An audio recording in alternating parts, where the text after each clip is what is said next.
Welcome back. Welcome to Decision Space, the only show that takes place right here, in the space between the turns in your favorite games. I'm Pete Wissinger. I'm Jake Friedman. And I'm Brendan Hansen. And this is the podcast about decisions in games. And today we're talking about games we once loved that we're ready to walk away from, or games we've soured on. We'll see. Sometimes with episodes like this, the focus, the title of the episode comes into focus as we converse. But that's the premise, right? Games we once loved that now, for some reason or another, we no longer love. We're not jumping out of our seat to play. So this isn't games we just always didn't like. This is games we once loved that now we don't. We're going to tell you stories about that experience with a specific game and talk about why maybe that game is something we walked away from. I think this is interesting because in some ways, there's this idea, y'all, that I think in board games is sort of held sacrosanct that board games are forever. If you find a game you love, the value of buying a board game is that it can sit on your shelf and 50 years from now, you'll still enjoy that game. And I think that in some ways, with some games, that's true, but not all games. And I found that with my trajectory in the hobby, there is this mental gymnastics or psychology of games where I would say, oh, if this is a really good game, that's great because I'll be able to play it forever. But in practice, I don't know if that always happens. So that's what we're going to talk about today, when that doesn't happen.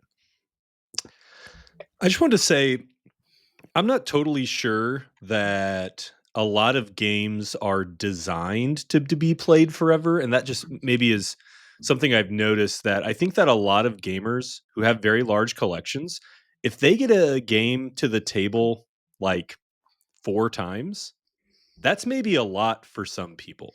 And I think that the three of us are people who do want to keep playing the games that we love. And so I don't know that everyone is going to kind of run a game into the ground the way that gamers like us do. Yeah.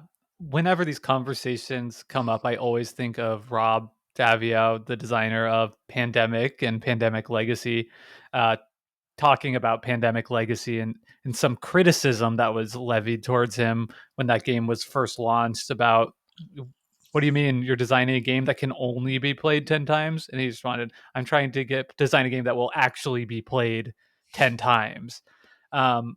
Which I think is telling. And, it changed my mind frame about, how often my games are getting played. And just thinking of that number 10, I could tell you the games that I own that reach that 10 games played count has got to be a relatively small portion of my collection, like maybe 20-25%, just as a rough estimate. Do y'all agree with it? Then do you think you fundamentally disagree with the premise that some of us sort of, when thinking about or talking about board games, or maybe getting into the hobby of playing, collecting, thinking about board games, that we sort of chase this white whale of a game that will last forever? I don't think that the premise is off. That's not necessarily a thought that I've had, but I will say that when we're first getting into the hobby, we're falling in love with a lot of things all at once because we're experiencing so many things for the first time, and we're kind of getting to know what we like and don't like. And so when I started buying board games, I don't know, probably 12 years ago or so, and was just buying a ton of them, I was just excited and loving all of them. And my collection at that point was smaller. And so those games were getting played a lot. Like if you think about the first, 6 games you bought, you probably played the heck out of those 6 games. And I think that we will find, as we talk about these, that we've had similar experiences of, I love it, I love it, I love it. And then as you delve deeper into the hobby and experience more types of games, you kind of figure out which ones can go the distance and which ones you're ready to not push for to get to the table anymore. And there's various reasons for that. Yeah, I think that's a really interesting premise that we're all sort of start out as omni gamers and then specialize. I think that's an interesting thought. Maybe we'll talk about more, maybe for another episode. But to the point about games being something that are played forever, I think there is something about the board game hobby and just the type of objects that we're dealing with, right? When people say board games, they are thinking about these kind of established legacy games: chess, checkers, Connect Four, um, Monopoly, the games that we grew up with cupboards full of. That are, my parents are not gamers, but we had these games at home for some reason. Um, so I think like the modern board game hobby inherits some of that legacy, and along with that is the type of technology we're working with. So when you video games, I think there's sort of the assumption, maybe that's changing now, that we're like continuing to improve, outdate, right? We're getting new consoles that can do more, uh graphics are improving, so on and so forth, that like the future is always going to be brighter. But we don't have that same feeling with board games, right? There's less expectation that like something environmentally is going to like change about what a board game is and can do. That's just going to outdate your uh the chesses of the world. Well, I think that that's super interesting. The point that so many of us grew up with games that had been around for forever, and maybe part of the expectations that I've inherited is somehow these sort of like the cultural norms of how board games used to be played that archaeologically has led to games just sitting in my closet. Archaeologically is not the right term there, but Monopoly does feel that old. I do think that we should probably do an episode in the future at some point. And I think we kind of alluded to this in the Haggis episode about why timeless games are timeless, or Mm. what are the qualities that can contribute to timelessness. People talk about in the modern hobby these games that are evergreens, which means people are constantly buying them and playing them. They just seem to always be on the shelves. They never go out of print. Um, but I think that, the people who listen to this podcast are probably more likely to be people who have collections of 100 plus games. Yeah. And I think that anyone with a collection that large has games in their collection that they used to play a lot that now they probably never play.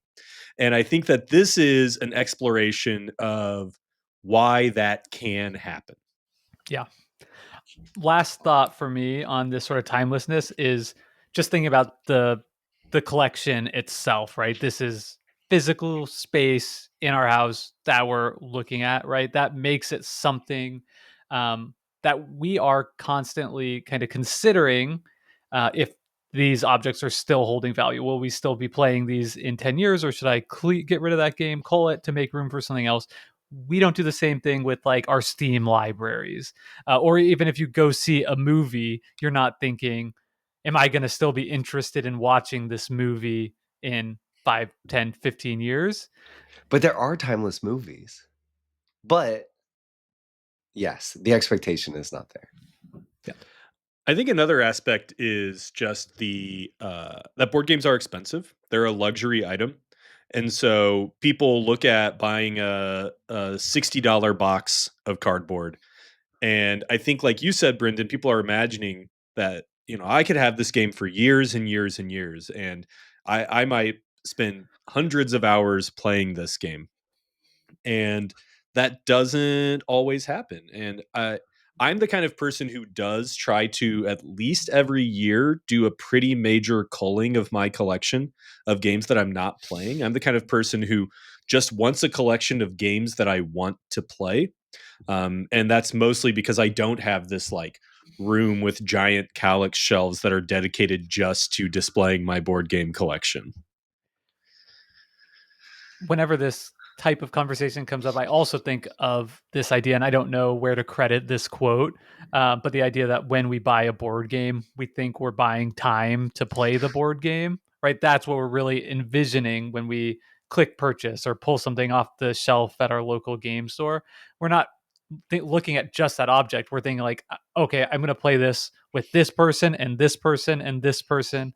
And if you can talk yourself into the idea that I'll have my whole life to find time to play this game, right? It makes that purchase feel even more valuable, even more worthwhile, because there's less of a time horizon on that than might actually exist in reality when it's been 2 years and you haven't played that game and you're like, okay, I'm just gonna like sell this on Facebook Marketplace.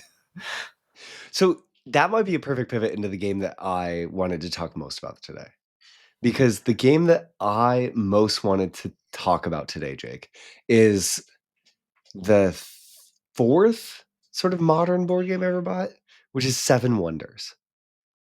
So I've played Seven Wonders on the table at least 40 times, and on Board Game Arena 726 times. I have played it at every player count, and I've been playing it since 2012. So 13 years. So that might as well be forever in some ways. But there was Dong. definitely a time. Picture funeral bells in your head. Yeah. In your head. I hear them now. Seven Wonders Seven is bells of dead. sorrow. The Yeah, bell so tolls for thee. okay, so when I think my Just hope for want this people to get in the mood, the right frame of mind for what we're doing here. hopefully not as dour as it sounds, because that's a lot of value, right? That's an amazing accomplishment. This is a game that I really enjoyed, having spent hundreds of hours of my life probably in all of that Yeah, I lived a playing this beautiful game. life. Was much loved. It's funny. Wait, before, just real quick, this makes me Sorry. think of. I saw someone's like review, like how when you review something on Board Game Geek, you can do a comment, and Mhm. someone gave Dune Imperium a 1, and they were like, after 100 plays, this game is totally broken and unbalanced. And it's like, okay, but you sat down and played this 100 times, and now you're gonna tell us it's bad. You dedicated that much of your life, which It is had to not what be you're sure, saying, right? Pete. You're not saying that it's bad, I assume. That's so funny, Pete, because in some ways that's the illusion of what we were talking about breaking for that person and them having rage, anger about it, and then going out and expressing that through a one on BGG, right? Just like I could play this game forever, and then the illusion breaks, and that's the byproduct. I don't know that I necessarily. I don't. Maybe I've already contradicted myself in this episode, but I don't know that I thought I would play Seven Wonders forever. But I think by play maybe 400, I thought I probably could. So I've been really surprised to see that I haven't been able to. So I want to tell sort of the Taken story too of my young. experience with Seven Wonders, if that works for you. So I buy this. It's the fourth game that I buy. I think I bought Munchkin, Pandemic, Munchkin, The Resistance. Okay, it might be the fifth, Keyflower, and then Seven Wonders. A friend actually had Seven Wonders, and they learned that I've been getting into some of these other games, invited me over, played it with them, and had thought, oh my gosh, they sell drafting games, like going to the store and drafting to play Magic, but it's just a game, and had my mind blown, right, of what a board game could be. This is very long ago. This was the first drafting game I'd ever played. And that alone, just the premise of I will sell you a drafting game in a box, of the decisions that come along with that, the experience of getting a new hand of cards to evaluate every single time, was enough to really hook me clearly. So in that first summer, I played it a ton with my friends. I played it at a whole range of player counts. I don't know if I played at every player count that summer, but I played it at 2-player. Maya, my wife, and I used there's a way that you can play Seven Wonders with a third hand where you take turns controlling that third hand. We were into it enough, or at least I was, that we were playing it that way for some of the time. And I think that I had a great experience with it on paper. Eventually, sort of the play groups and the people who were willing to play Seven Wonders with me had sort of waned as time went on. I had gotten the most that I think I was getting out of my physical copy. But then once I realized I could play it on Board Game Arena, it was sort of like, I really enjoy Seven Wonders. It's a tight, compact, enjoyable game that feels like when you're playing it at the table, the game has a life of its own. One of the things that I really love is when I'm making my decisions here, sometimes I can look across the table and see maybe Jake's thinking and he's passing money to buy things from Pete to his right. And then Paul at the same time is giving money to Jake because he's using some of his glass because he didn't get to purchase any glass. And the table just feels sort of vaguely alive, even though you can't watch everything that's happening before you, or you can't adjudicate everyone's turns because it's happening simultaneously. That was another big draw of that game for me, was that everyone could be taking their turns at the same time. Wow, you pack so much game into 40 minutes because you don't have to wait for other people's turns. It felt brilliant. So the more I played, the more I enjoyed it. Then I found it on Board Game Arena, and I was sort of off to the races. I was in the mindset of, oh, I can play Seven Wonders and try to take it seriously from the perspective of I want to understand the decisions I'm making and really think about why I'm making certain decisions, why I'm pursuing a certain strategy, not just sort of let's let the game wash over me. It's so fun playing a game with 6 people at the table that feels so alive in play. And the more I played, the more I enjoyed it. The more I played, the more I enjoyed it. But eventually, I realized, oh, I don't know that I love playing this game at higher player counts. The experience of playing this at 4 or 5, 3 and 4 feels really different than playing it at 5, 6, or 7. And after a few plays of it online at 7, I sort of felt like, oh, I don't actually like this at 7. Um, the cards aren't coming around the table, and so much of the decision space seems to be missing. So I quickly honed in. Obviously, I wasn't going to play it at 2 players online or outside of the initial burst of joy, just playing it at 3 and 4 players because that's where it felt like I was making the most interesting decisions. And then there was still discovery there. I was playing different wonders. I was experiencing the game from different perspectives. The more I played, the more I felt like I had reached a point where I realized to really be good at Seven Wonders, I would have to invest way more than I ever wanted. So it had reached a point of roteness with the effort that I was willing to put in, where the game almost felt like it was playing itself. But I wasn't the best in the world by any means, right? I was a pretty average to above average Seven Wonders player on Board Game Arena. And I realized I've reached the effort ceiling of what I'm willing to put in. And now the decision space for me, unless I study this game, is always going to be this, and it's going to, for the most part, not be a creative, fun drafting experience anymore. It's going to feel fairly on wheels. And I know there's other people who see the game more broadly than me, but I am 700 plays in, unwilling to do the homework. So I'm ready to, as Jake said, put it in a boat and send it downriver. Thank you, Brendan. Do any others gathered here have any stories to share of our dearly departed Seven Wonders? I'll say Seven Wonders was also one of my first hobby games, and it's in part because of that the promise of here's a game that no matter how many people show up to game night, you can all play together. Because I don't know about you all, I've had game nights where people don't want to split off. Right, you get 6 people or 7 people, and everyone just wants to play a game together. In theory, it would be better to do 4 and 3, but 100% it never would happens. objectively be better. But I think that I hit my ceiling much faster than you on Seven Wonders. Thank goodness. And and hard not to. However, I will say I've played Seven Wonders Duel over 700 times on Board Game Arena. And Seven Wonders Duel actually does it for me way more because I think the interaction of it takes me further than just the pick and pass drafting. Yeah. Brendan, I really appreciate that story. And I have not played Seven Wonders, but I think the way you talked about yeah. I've tried for so long. Seven Wonders? This is the culmination, Pete, of me trying to get Jake to cover Seven Wonders on the show. Now we're just doing a funerary episode. This is your way to deep dive Seven Wonders. That's processing the fact we're just we're all going to be unpacking things on this episode. Exactly. Yeah.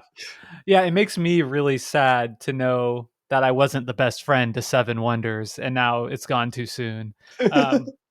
No, but Brenda, I really like your story, and I thought about picking the Castles of Burgundy as my game here. A game I still think is like a 10 out of 10 design, but a friend recently is like, we gotta have like a Castles of Burgundy game night soon. And the kind of thought that went through my head is like, I'd rather play something else, and like had to come to terms with the fact that I think I've, without, I'm not the best in the world at Castle Burgundy, but I'm a very proficient player, and I feel exactly the same way as what you have put it, where like the effort cliff to push higher in terms of like elo and understanding the game is not something I'm really willing to do with basically any game.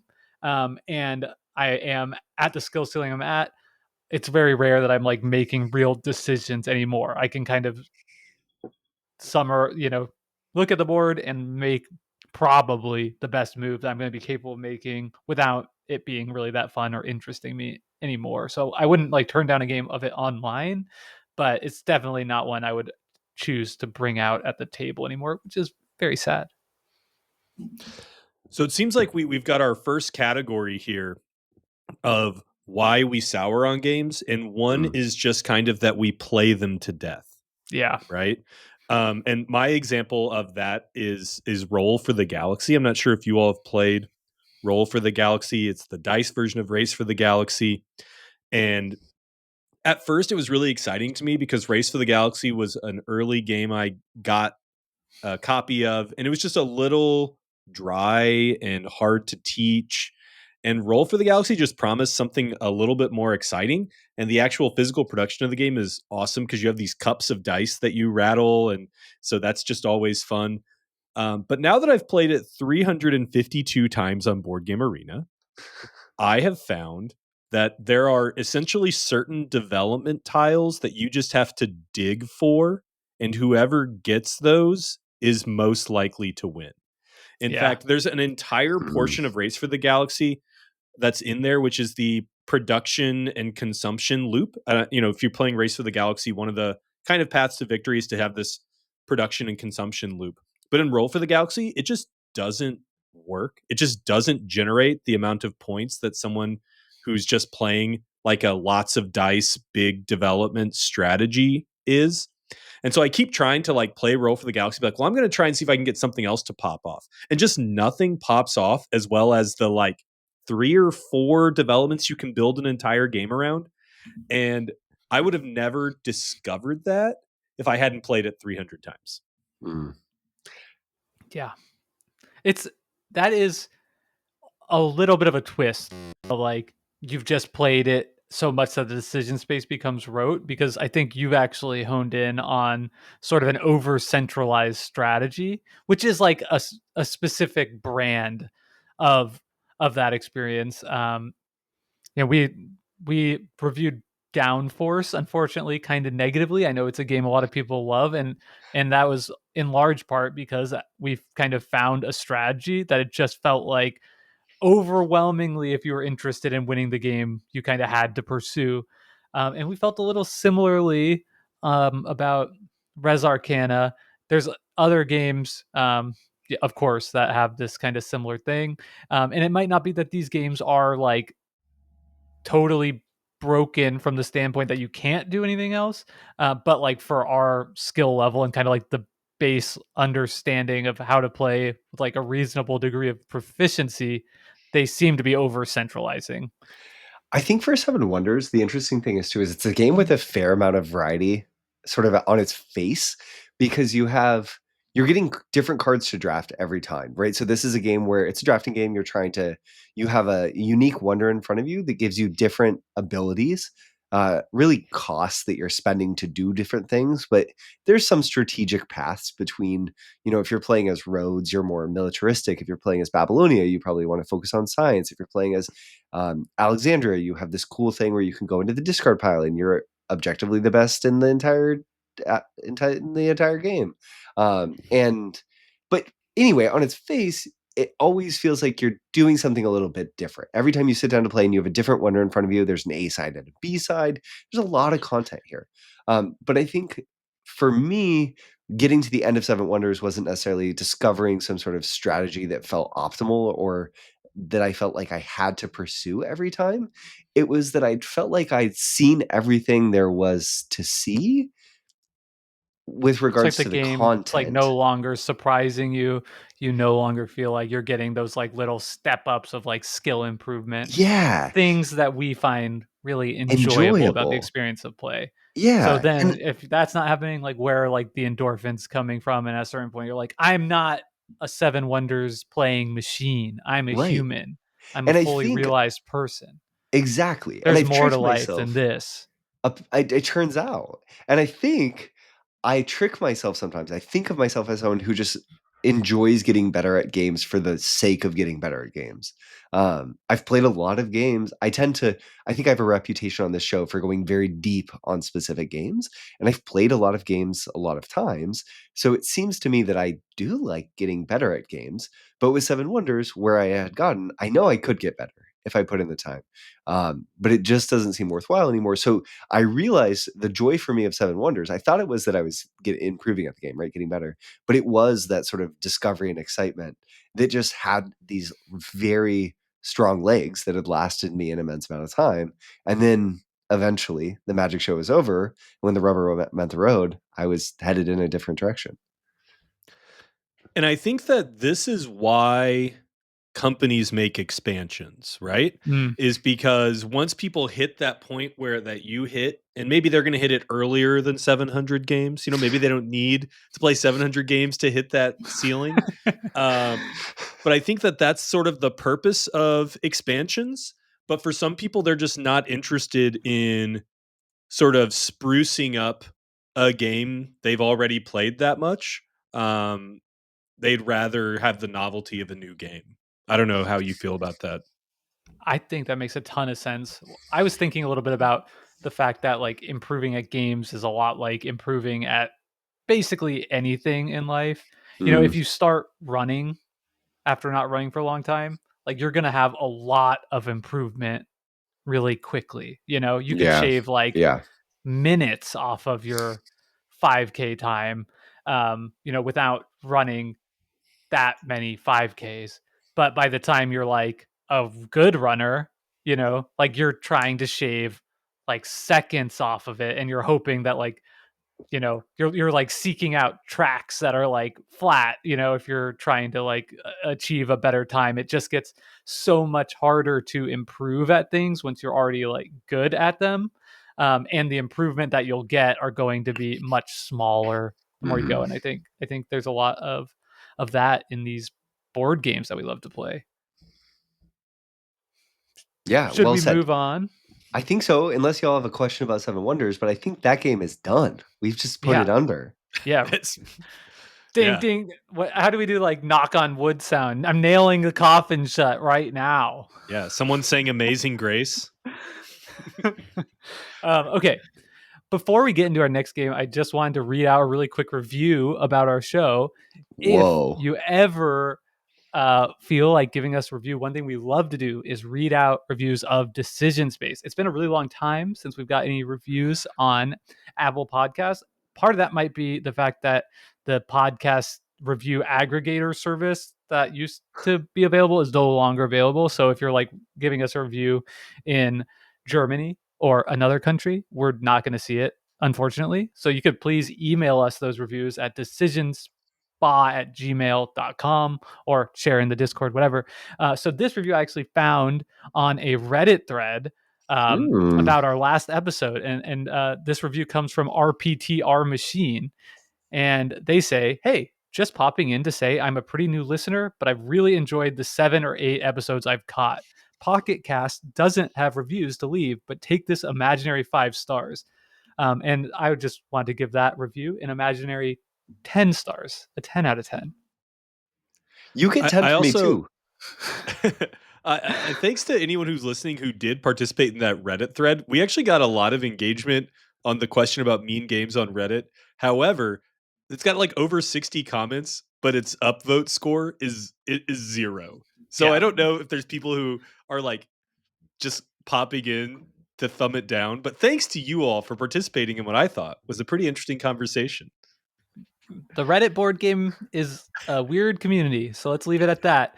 And I'm going to jump in. Is it okay, Pete, if I Also- go to my game next? Oh, Brendan. Oh, I was the just saying, floor you've is listened to yours. 7 podcasts. You've basically listened to it 70 times. Like that's a board game equivalent of playing a whole lifetime of games, right? Okay, sorry, Jake. Take it away. Yes. Okay. I don't follow Brendan's point, but that's what editing the podcast is for. Thank you. So I'm going to talk about a game near and dear to my heart, taken from us far too soon. And that is a unique deck by a unique deck game by Richard Garfield, Keyforge. So I had a really hard time coming up with a game to talk about on this episode. I felt like a lot of the games I could bring up are games that would just be like one sentence. Like, I loved Codenames, but I stopped playing Codenames because I started playing a different game instead. And that doesn't really say a lot about Codenames. So I just thought this would be a good opportunity to unpack why I haven't played Keyforge in over 2 years together. Brendan, actually, you were the last person I played a game of Keyforge with back at Geekway. Wow. And we had a really good time. Yeah, that was fun. Yeah. It was fun, but for whatever reason, it's just hit the back burner, hasn't come out. So I brought, as funerary goods to leave, all of my unopened Keyforge product that I was hoping one day to have a really fun time with. That will now, I guess you can't bring them with you to hell. I don't even know where I was going with that. It's going to hell? No, I hope not. Okay, so here's my story with Keyforge. Some of you may know that I, prior to the Decision Space podcast, created a podcast called Sanctimonious. And that was a Keyforge podcast that did about 50 episodes. Was one of the, stalwarts of the Keyforge community. It was really my intro to podcasting. So for that, I'll always be really grateful. I have had some amazing times with Keyforge. Some of my favorite gaming memories were with Keyforge. There was a major Keyforge tournament called a Vault Tour here in St. Louis. And I had been going on this podcast for weeks and weeks, talking from a point of knowledge about Keyforge, and felt a lot of pressure to do well at this tournament. I had like a bunch of friends from online. We'd tested together, and I did awesome at this tournament. I made it all the way into the top 8. I got to come back the next day to participate in the top 8, and I knew for sure I was going to lose in the first round of the top 8 because I was playing against somebody else from the Sanctimonious Discord community, and we had tested together for this tournament, our decks, and we'd played probably 15 times, and I hadn't won a single of those games. It was just a really poor matchup. But that day, I played perfectly. Luck smiled upon me, and I defeated that foe. Made it to the top 4, where I lost, but it was still really, really fun. Wait, just for my own sake, this is so selfish. Who was it, and what deck was it? Do you remember? It wasn't. It was deck of slots. It was not. It was his deck that had a bunch of mothers in it. The genuinely warded Sergeant of Eastron. Yes, it's that deck. I promise you, it's 2 mothers. No, it was the one with Jehu the bureaucrat. Sorry. Anyway, I don't know. I don't remember. What editing the podcast is for. I don't remember. I just have to say, it sounds like you guys are making things up because I've never played Keyforge. If you'd say there were 2 mothers or whatever, I'm like, what the heck are we even doing here? Yeah, it's are we talking Keyforge or an A24 film?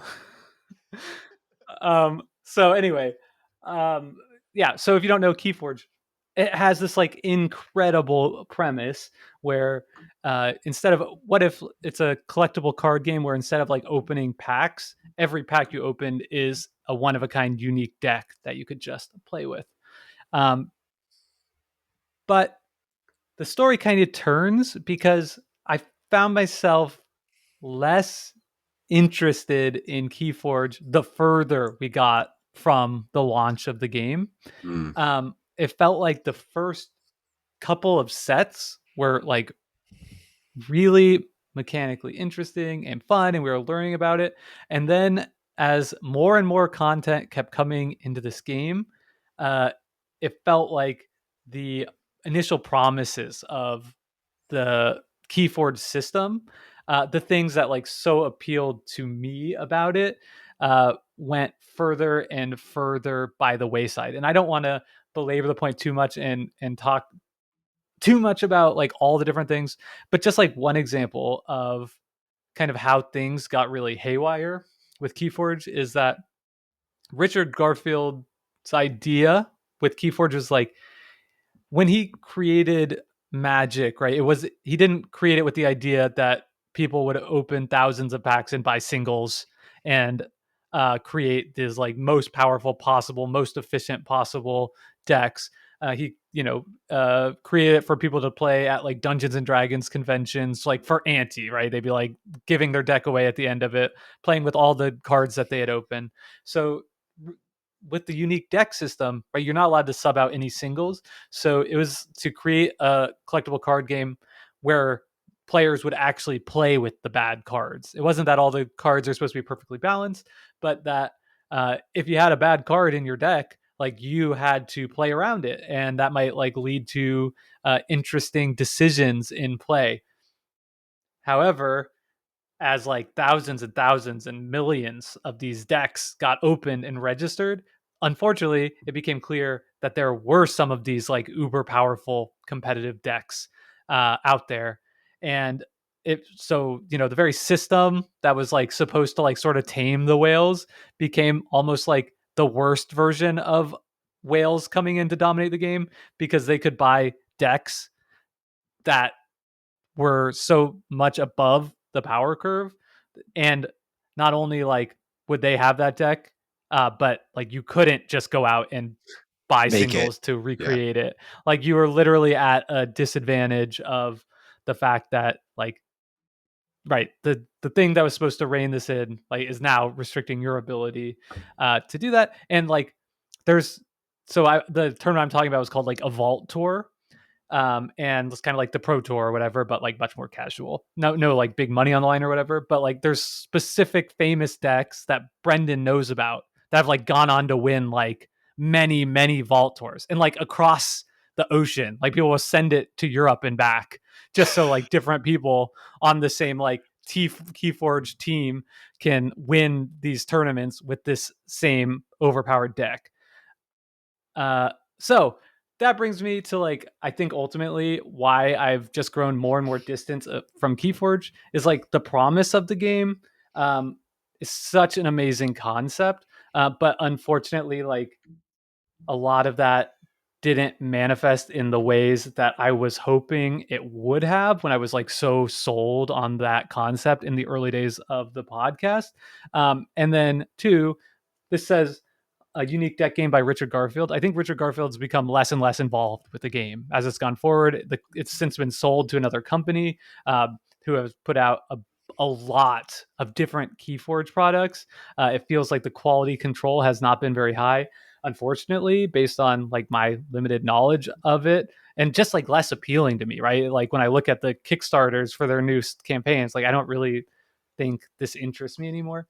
So that is kind of the tale of why one of my all-time favorite games is something that's just end up collecting dust. And it's like the game system is so good, but the environmental challenges of kind of like too much expansions, like the way that the kind of core concept sort of got bastardized by competitive play in an unsatisfying way.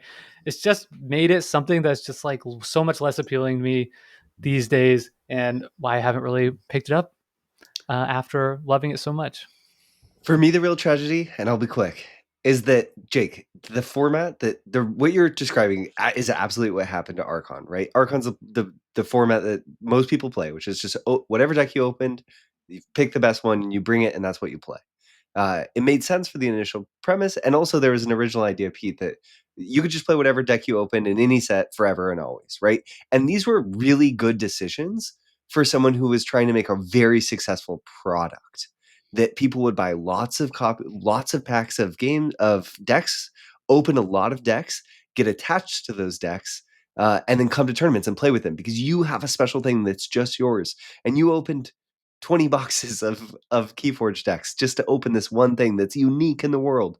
It's attached to you. But it's not the only way you could play this game, right? There's lots of different modes. So there's a version of the game called Adaptive where you come and you each bring a deck and then you play a game and then you switch decks and you play a game. And if each of you have won one game, then you bid using basically a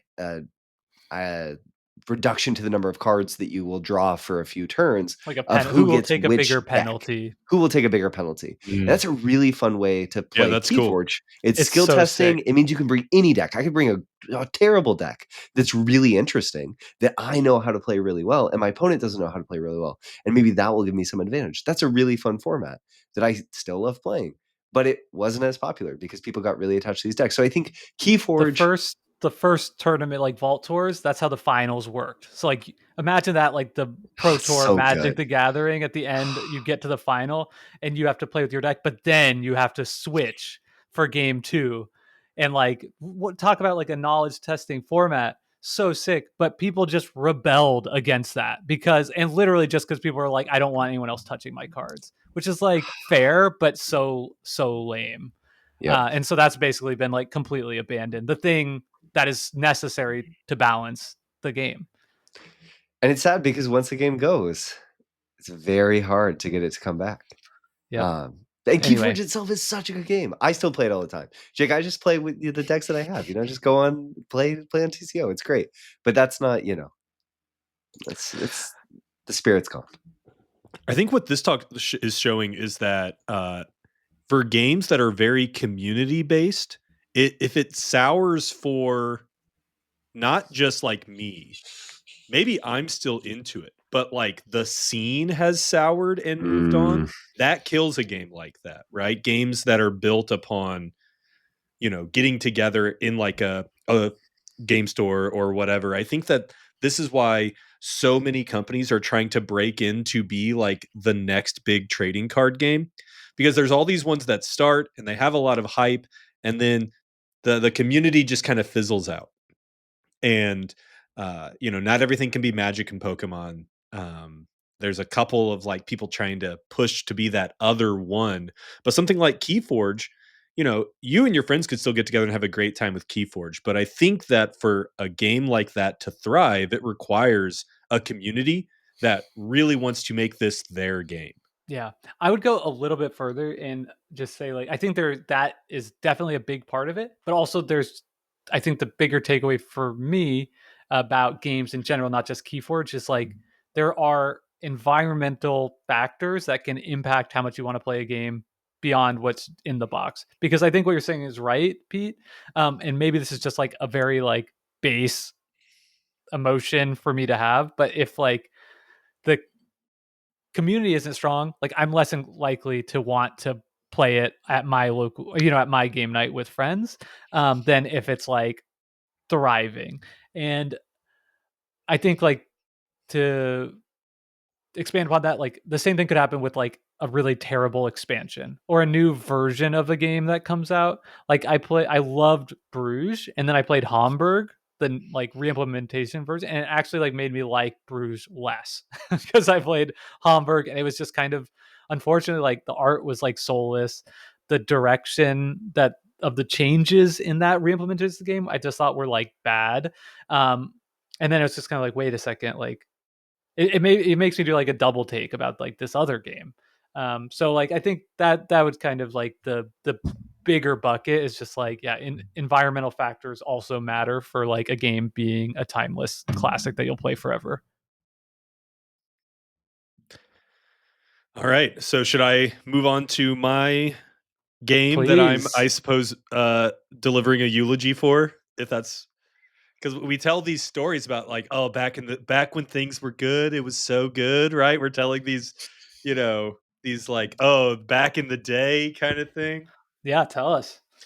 All right, so for me, the game that I would say I have moved on from is May it the rest in peace.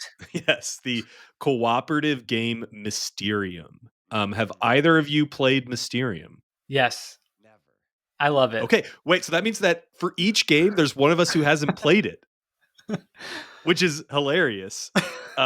Anyway, so Mysterium was an early game that I got. In fact, I think that my first big board game purchase was when Target was running like a buy 3 get 1 free sale, and I was like, oh my gosh, incredible deals. I mean, this is before I really found like game nerds and miniature market, and this was one of the 4 games that I got.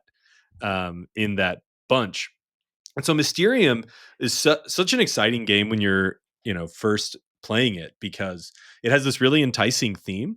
So the theme of the game is that one player is a medium speaking to someone who has been murdered, basically. And everyone else are sort of like mystical detectives. Oh, no, wait, that's not it. One person is the ghost of the dead person, and everyone else is a medium who's trying to commune with the ghost to figure out how that ghost died. And it has this kind of play on clue where you have to guess who killed the person, where they killed them, and what the murder weapon was. So when Mysterium is laid out, there's an array of suspects, there's an array of locations, and there's an array of murder weapons. And one person is the clue giver, they're the ghost, and the ghost is not allowed to talk. And what they've done before the game, they randomly have assigned to each player a murderer, a location, and a weapon. So out of that huge array, every person has one set they're essentially trying to collect. But the only way that the ghost is able to communicate with everyone is with dreams. And this is where it gets a little bit kind of Dixity, where there are these weird abstract cards that just have bizarre, surreal images on them. And I think a big attraction of the game when you first play it is that the art is so cool. And these different pictures are so weird. And the way that you're communicating is really hard because these pictures are nothing, right? They mean nothing. And I'm trying to use an abstract picture to tell you that this person is your murderer. And it's difficult because sometimes it's like, well, like just the background colors are similar. It's like the best you can do, because when you're the ghost, every card is just garbage. You You're might like, occasionally get one that's like, oh, this is clear, right? um, but the flow of the game is just the ghosts can't talk. They give everyone their dreams, and then everyone like picks who they think or what card they think this dream is trying to tell them about. And if you get it wrong, then you keep your previous dream and you just keep getting more dreams. So you get more and more and more clues to get you to guess the thing you're supposed to guess. And it's atmospheric, it's fun. My friends and I had a lot of fun playing with the dreams. It can get, really difficult. You're trying to read the mind of the person who's the ghost, saying like, why did they give you this? And sometimes when you're the ghost, you're like, I gave you that because it was the only card that I could do anything with. And so it's this really fun experience, but I soured on it for a couple of reasons. The first reason is I'm not the kind of person who is like, oh, I don't like co-ops because like I want to win or whatever. But Mysterium has this problem where if let's say I'm the guesser and I get to guess all of my stuff. I was the first person to make it to the end. I guessed my murder weapon, and my location all on one go. Okay. I did great. I did my job. And let's say everyone except one person does that, and that last person just like can't make it happen, then it's like, oops, we all lose. And it just feels so bad. And like it has those like negative feelings. I think that co-ops need to be fun when you lose, and Mysterium is just frustrating when you lose because it takes a long time to play as well. It's like a 45-minute to 1 hour game. And so it just takes a long time. And when you're playing as the ghost, it's this kind of quiet, lonely experience because you're not allowed to talk at all. You're just giving these cards that become less interesting the longer you play with them because it just becomes so frustrating to try and communicate with them. And these asymmetric roles just kind of create stress after a while. And I find that it's a little heavy for what I want it to be. Because what I want it to be is one of these kind of party games where you're playing a limited communication cooperative game, but it's too heavy and too long for that. And I just have so many games in my collection now that are limited communication cooperative games that are light and fun and give and me trick not takers. well, sure, yeah. But they give me like more social experiences. They are fun and funny even when we lose, and they're short and we can just play them for as long as we want. And this one just over time has led to more long drawn out feel bad games the more that I've played it. Yeah, I think 45 to an hour is generous for when I've played this with my friends. Um, and I think the rules are just bad, like as written. Like I don't it's been a long time since I've played it, but there's like rules around kind of like voting and like some other kind of like meta stuff happening that I have been very glad to just like throw out to where I'm playing this. It's like the game that you described. It's just the like yes or no on the pictures. I think this is really interesting because in some ways, Pete, the story arc that you just told is that the premise of the game is what hooked you, but was not the experience you ultimately got. And I think that this is the kind of illustrated sort of points, and that makes sense when we say it. And I think intellectually, I sort of get that mini games fall into that category, but it really rings home. I think when just pivoting to design for a sec, when I sit down to design a game, I'm really preoccupied with will this be fun 20 plays in? And I know intellectually, I know I shouldn't be doing that, but there's a lot of things that make me want to push in that direction. A lot of the games I love most stand up to plays of 50 plus, right? I'm going to play test it way more than 50 times. So I would still like to enjoy it 50 times in. But our experience of games so often that, right, this sounds obvious to everyone who listens to the show who does have a collection of games and expects to play their games 3 to 5 times. What really matters is that the premise and the hook are enough to get you in the door. Beyond That that, it's just gravy. Like that's just the reality of the situation, that that reminds me so much of my design game of like a murder mystery game where you're not solving a preset solution, and every time I like put it in front of like random people, like it turns out if it's a murder mystery game, everybody wants to solve a preset solution. Yeah. Like, Yeah. and they're just going to be looking for a way to do that, and it's it's like it's not happening here. It's like, okay, well then maybe I should do You something should else. really fix this game. Yeah, right, literally. And maybe Yeah. you should. Yeah, I should. I Yeah. definitely should. If it's like a fool me once, fool me twice situation. At a certain point, it's like, okay, I think maybe I'm in the wrong. I think the other thing that Mysterium, like now, I basically have zero interest in playing it anymore, and it's in part because I really like limited communication co-op games, but in this one, your communication is limited in a way that you can't be expressive because the only way that you can communicate is through these abstract cards that, like, I my expression is just picking among like 5 cards in my hand for the one that I guess is kind of close. And it can lead to people being like so frustrated with each other because that they were like, why didn't you see that this is kind of sharp? And so it was like that because that has a thing in it that's kind of sharp. And it's just these like uninteresting modes of communication that really only make sense in the head of the person who's making it up. And, compared to playing limited communication games I love, like The Crew or, So Clover or something like that, where I am in The Crew giving information through interesting game mechanisms through a trick taking game, or in So Clover, where I get to make up the clue, or like in Codenames or something like that. And in this, the art is cool and it draws you in. But the more you play it, the more you realize that, yes, the art is cool, but it doesn't make the game more interesting. It's funny.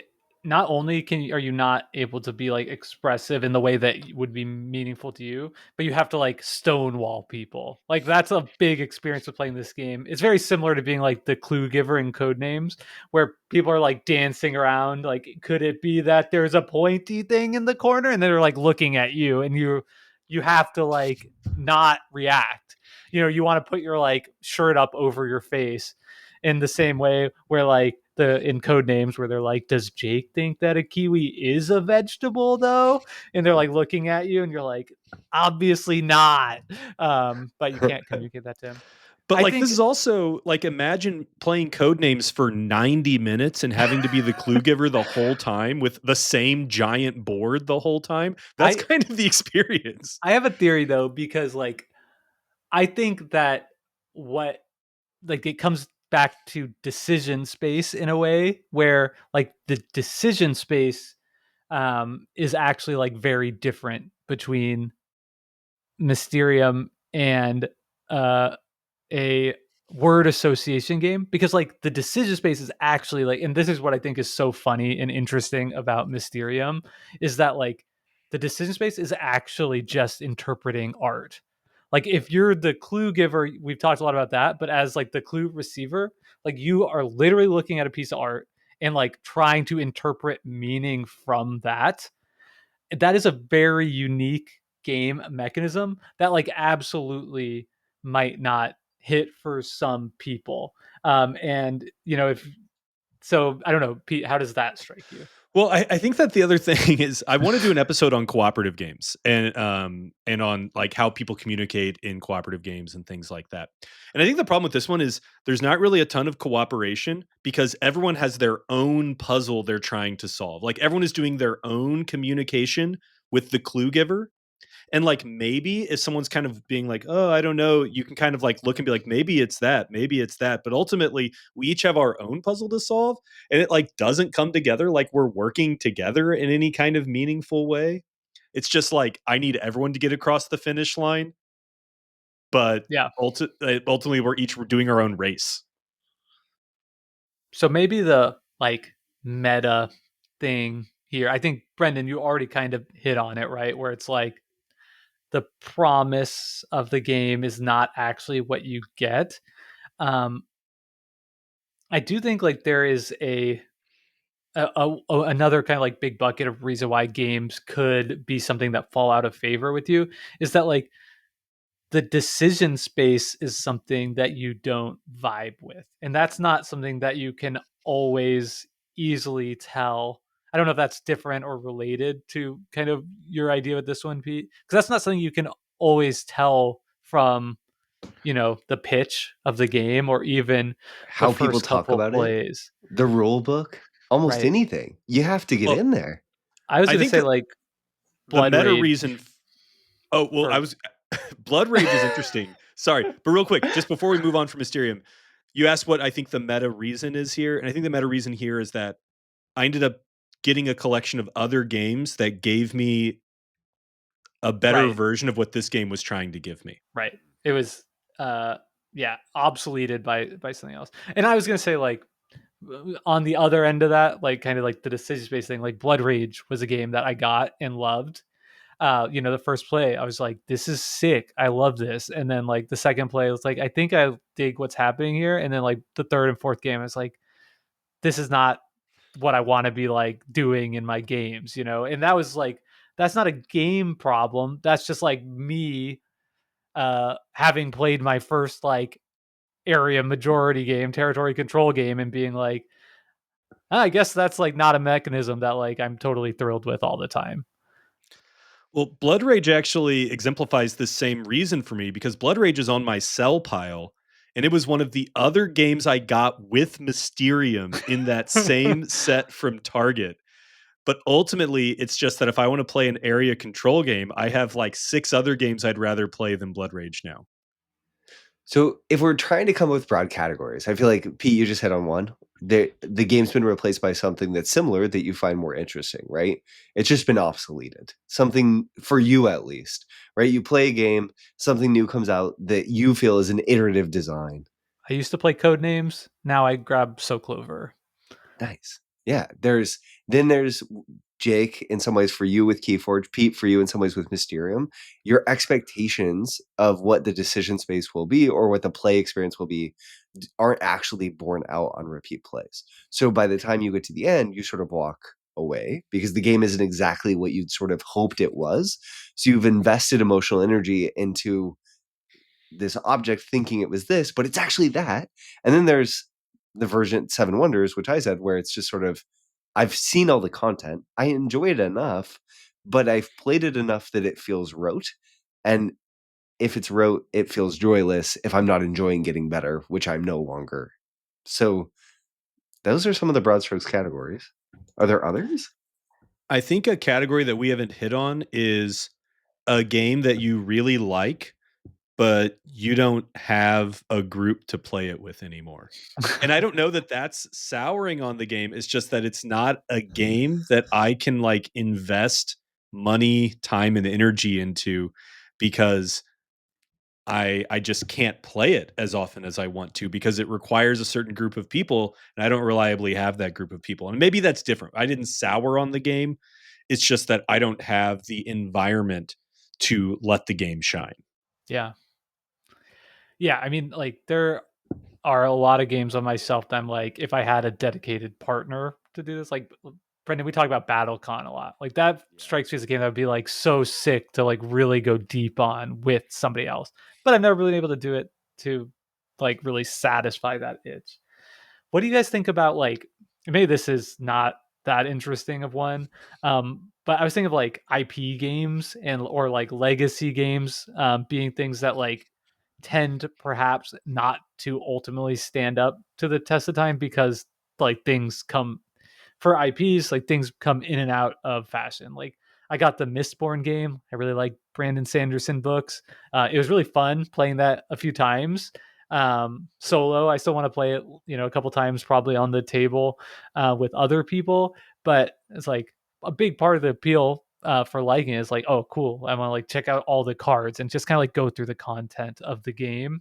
But I don't really have like illusions that I'll be playing that game in the same way that I have illusions, delusions maybe of playing kind of a not IP themed game years down the road. It feels like they're more time limited. Yeah, I think that makes a ton of sense. Just that you, yeah, Like you've Dune moved. is huge right now. People still like the Dune game. I wonder if like Dune Uprising Will stick in around in the same way. like 20 years, you know, or whatever, when it's not like the biggest thing happening in Hollywood, if it will have the same top 10 on BGG thing going that's got now. Pete, your It's thoughts? really funny. Kellen from Board Game Barrage said in an episode that he thinks that game is so good that it would actually have more prestige if it didn't have the Dune IP on it, because the Dune IP is kind of like masking how good the game actually is, which I think is kind of interesting because you're like, would it become maybe more of a timeless classic If if it was it? just called Uprising and it had its own theme Sure, on it. exactly. Well, that's delicious food. Yes, the answer is definitely yes. It would be more timeless, but nobody would have ever played it in the first place. So, So it wouldn't have hit timeless status, yes, right? Yeah, right. So damned if you do, damned if you don't. for sure. Yeah, I think that another thing that can make you sour on a game is if you just have one really bad experience with a game. Yeah. Like if you have a game that you think is really great and then you have a play that just goes horribly and you're like, "Oh no." Yeah, Has that's that ever so happened to you true. all? I don't know. I've definitely had some like really disappointing plays of games uh, where I mean, I think about I played like El Grande with Paul for the first time, and he was just like, I was like, that was so fun, right? He's like, no, like Wait, did that terrible. cause you to sour on it? No, it didn't cause me to sour on it, so it doesn't really fit. But I just wanted to, you know, throw a little bit of shade. Yeah. It's Um, possible that you could have someone you respect yeah, say bad things about a game and that would sour you on it, but that's not the situation here. right, I've played. yeah. Oh my gosh. I played Millennium Blades twice. The first Oh play my I god. really enjoyed. Yeah, This is the let's rapid fire. Let's kill some more games. Millennium Blades. Throw it I on the think chopping block. the first time I played it, I really enjoyed it. This is the sort of TCG game where the game is the experience of playing a trading card game. And the second time I played it, I just realized I have no desire to play this game ever. It's just too Did big, too much, asks too Did you much. play that with me, Brendan, at Geekway? Or Yeah. was I? Yeah. No. Oh my. Jake, this is hilarious. The play that killed my experience with the game. I didn't even play. Oh, you just watched I just me watched you play it. suffer through it. I do think though there is something to I've soured on games because the setup and teardown is too arduous that I've decided it's not worth getting it to the table anymore. And that's actually weirdly what happened to me with Feast for Odin. I sold Feast for Odin, even though I loved it, just because the process of actually getting it all out, setting it up, teaching it, and then tearing it down just was too much for what the game does for me. But then last year I played someone else's copy of it that they set up and tore down. I was like, this is great. And I think that's another weird category to where you can sour on a game if just it becomes difficult, just the physical process of the game. Yeah, that's like not having a play group. The game takes too long to set up. All of those things, right? The cost of doing this thing are too high for the joy I'm still getting out of it. I would like to kill 2 more games, please. Let's wrap it on killing 2 more games. Let's do that. I thought this was going to be like a really depressing episode, and it started that way. But now I just feel like, oh, this weight has come off my shoulders. We need to kill games more often. This is great. So I think this category of games goes out to games that are like hard to remember the rules of. Very similar to what you were saying, Pete. And for me, a couple of these games are like the T games from Ticini. So like Tzolkin and Teotihuacan are games that I both enjoyed a lot. I didn't include them on like for my big game for this episode because I don't think I enjoyed them like enough. Like it's hard for me to say like I super love them and played them a ton of times, but I really liked them on the first couple of plays. But I just find those games just don't have sticky rules. Like there's something about it that I'm always like a little bit confused on. I have to like have my head in the rule book a bit more than I would like. And that just becomes a big barrier to sticking with and wanting to pull off myself. So there are some games, even complex games, that like I find it sticks in my head. I can play it anytime, or it just takes like a quick refresh. But like if a game doesn't have that after enough time, it's just becomes sort of like the death knell, and we have to bury it, unfortunately. Rest in peace. But goodbye, Tzolkin. Wow. Yeah. I've never played it. Heard it here first, folks. It's dead. Stop playing Tzolkin. Okay. I think that's just the end, right? That's it. Yeah. But you guys pull me off. Somebody take me off before I kill any more games. But no, I think this was great. I think even if people don't agree with our takes here, people can relate to our experiences of falling out of love with games for various reasons. Yeah. We're going to have a big funeral thread in the Discord. All the mourners are going to be there. We're going to be giving epitaphs of all the games that maybe we didn't kill them, but they are now suddenly deceased, and we'll talk about it more there. So I invite you, if you're listening to this episode, please join us there. Share about your dearly departed games, and it might, who knows, maybe you'll end up feeling like pretty great afterwards. And there will be refreshments in the hall afterwards. Yeah. Okay, if you want to find more things Decision Space, including episodes where we talk about games that we still love, not games that we've soured on, killed, and left behind, you can find them on decisionspacepodcast.com. And you can find a link to that Discord in our show notes or on decisionspacepodcast.com. Thank you to anyone who's left a review of the show. If you've made it this far into the episode, you really ought to leave a review. Maybe it'll be a good review. Maybe it'll be an okay review. Either way, we'll read it out on the show and review it. So you should do that. Thank you. All right. Thanks, everyone. Bye. Bye. Bye, y'all.